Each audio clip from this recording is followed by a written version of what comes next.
Okay, we're on the lunch break on day 2 of the questioning of Bob Lambert at the undercover policing inquiry. I'm joined by Eveline Lubbers, the undercover research group, and Dave Morris. Bob Lambert has been questioned further on some of the reports that the officers he was managing had submitted. He was also questioned about a number of internal changes within the SDS, a lot about the litigation that HM123, Peter Francis brought against the Metropolitan Police and his disappointment with that. And what have you made of what he's had to say, Eveline? It's very, very difficult to say anything that makes sense about what he said, because it was word salad, stuttering, denying, evading the question.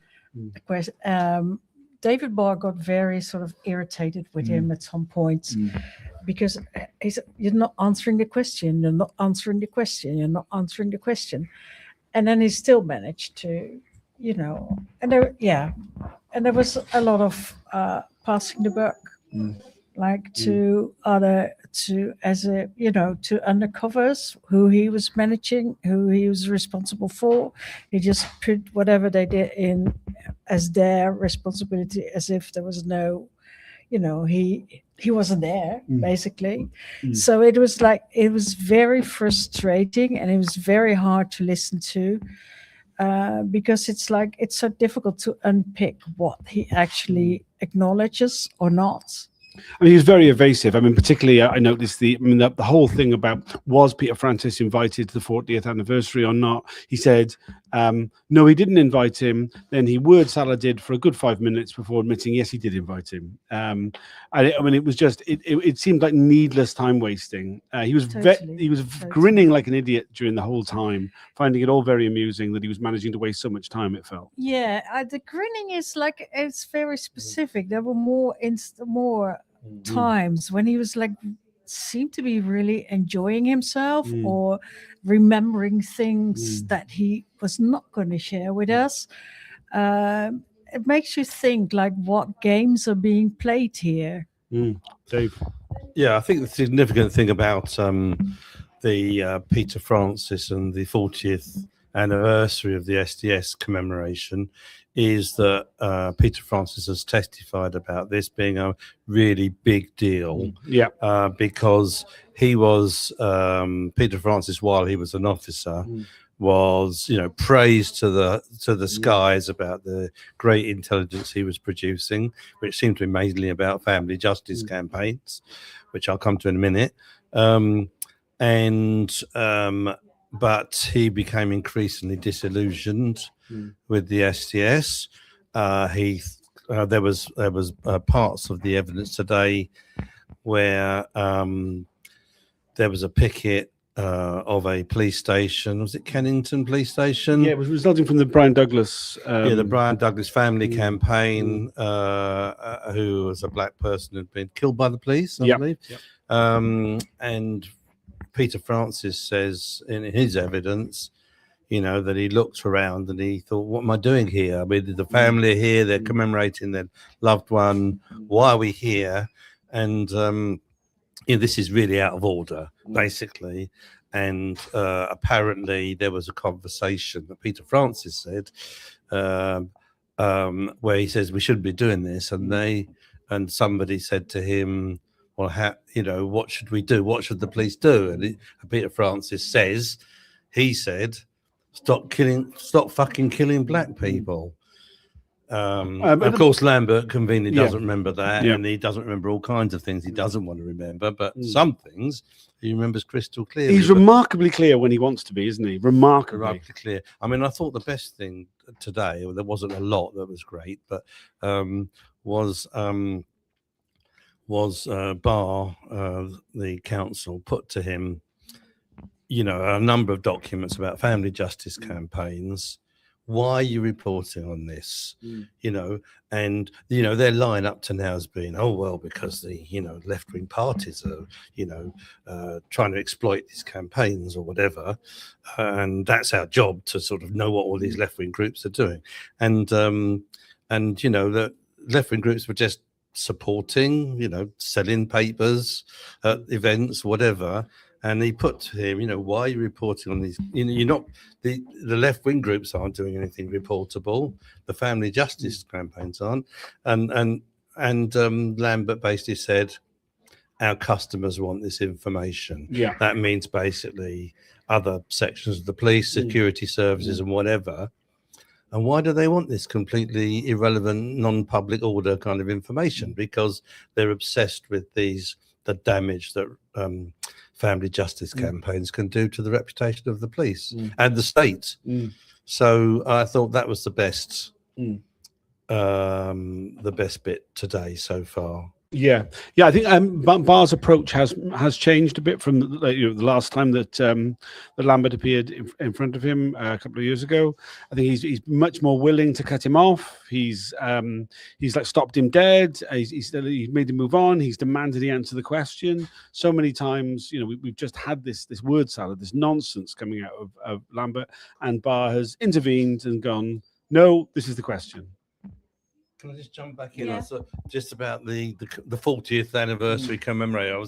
That was what I was meant to be leading up to. Was just to say that Peter Francis said this was a formative moment because he'd been previously praised to the heavens, but when he started questioning why was the SDS targeting Black family justice campaigns, suddenly he wasn't flavour of the month anymore.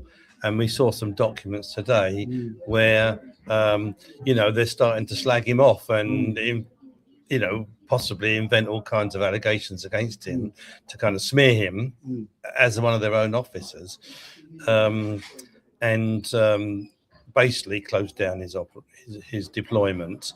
But the 40th anniversary thing, presumably previous SDS officers get invited or encouraged, or they can go if they want to. And Lambert basically said, yes, you can go if you want to. But Peter Francis says in his evidence, suddenly that he was told he couldn't attend. In fact, he was told they'd voted not to let him go. And blackballed him. Yes, and apparently it was because of his disloyalty to the unit. And I believe when Peter Francis gave evidence, he said, because that was like the last straw, he'd been increasingly critical, and then he said, disloyalty, I'll fucking show them disloyalty. And that's when he decided he was definitely going to go whistleblower. And tell the truth about, as he saw it, about the unit. Yeah, no, I mean, I think this is clearly a very significant event that led to Peter Francis' whistleblowing. I mean, it was really strange the way in which Lambert was claimed not to remember all sorts of details, things which, like for example, with the exfiltration strategy that Peter Francis deployed. I don't quite know why Lambert pretended not to remember any of the detail around that. I mean, we were shown the Operation Hearn notes of the interview with him where he talked about the drug use. He talked about all sorts of things. Lambert. That was the interview with, wasn't it? There was a Webb. Yeah. We were shown lots of detail of things. Yeah. We saw the full statement from Webb, but we also saw the handwritten notes of the conversation with Lambert.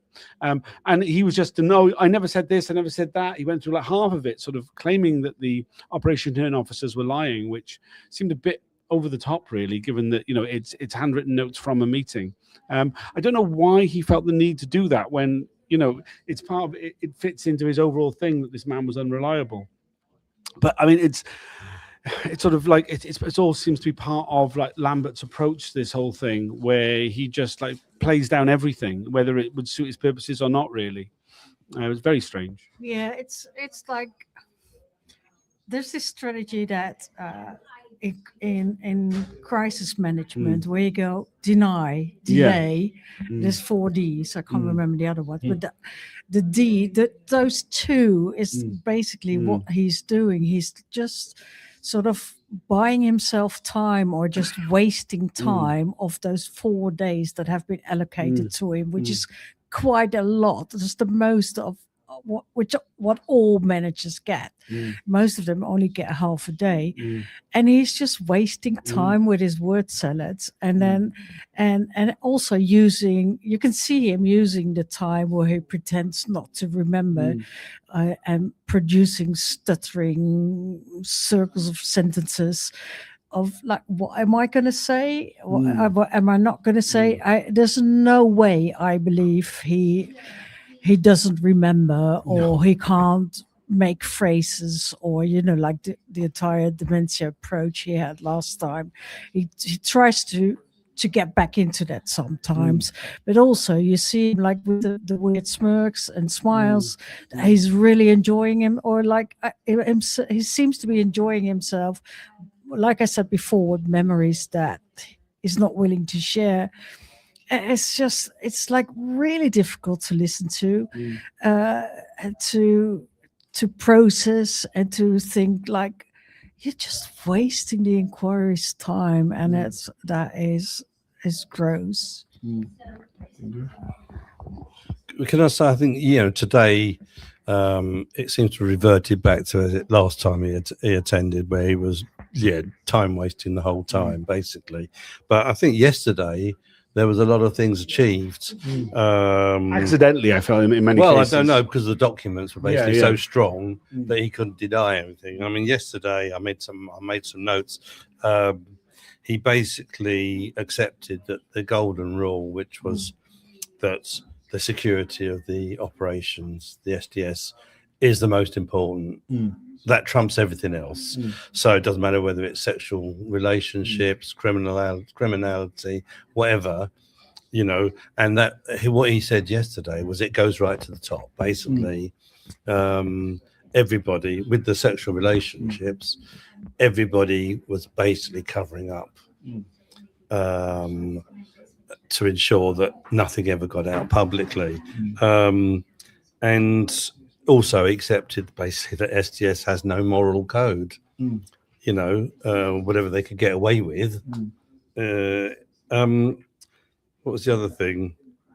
I mean, there was an admission of institutional misogyny yesterday, which was a first, and it was something which I don't think he wanted to admit, but he felt he had to, given the way that it was presented to him by Barr. Yes, I think also, and he did mention, of course, it's not just the women that were targeted; it's also the families of the officers who were exploited and lied to for basically to benefit the SDS. There was something today, just at the very end, I think it's worth mentioning. Oh, the Christine Green stuff. Well, it was basically that they stopped. What did they do? They evaluated or decided to stop using the dead children's identities. Which they'd been doing for 20 years or whatever. But it seemed to be exactly the same time that Helen Steele was trying to track down John Dines, John Barker, as she knew him, to try and find his, death certificate. Which she found his death certificate, and Lambert kind of sidestepped it. But it seems to be that must have had a big, because of course that could have blown away the whole unit if Helen found John Dines, which is something that we've been pushing for to the inquiry to take really seriously. And obviously Helen's going to give evidence on Friday. But if Dines had been exposed during the McLibel case, which me and Helen fought against McDonald's, it would have been a global scandal. Because we could have then called them as witnesses, and the Commissioner of the Metropolitan Police to give evidence at the McLibel case, and lots of stuff would have unravelled. So that's just, I never really thought about this. That it seemed to coincide very strongly, Helen's efforts, with the ending of the practice of using deceased children's identities, which should never have happened anyway in the first place. No, it was it really, when you kind of put the dates together, it seemed very clear that was the case. That initially HN26, coming name Christine Green, was going to be using a different name. That was shelved. She used and in the end she used a non something that hadn't come from a dead child's identity, which I mean it lines up very strongly, though of course Lambert can't recall. Even though it was like, well, whose decision would have been? Oh, yes, he would have been involved in the decision making, but he couldn't recall. And that, which obviously is it's been a theme throughout. Summarizes the entire day absolutely, so far. absolutely. Is there anything else you'd like to add about what we've heard so far today? We've got another. There'll be more questions this afternoon and tomorrow and the day after. So plenty more to come from Lambert. What little he ends up actually giving us, but. Please do continue to follow proceedings. If you're able to, we'll be doing more videos like this throughout the day. Please like, share, subscribe to the videos. It makes a huge difference for how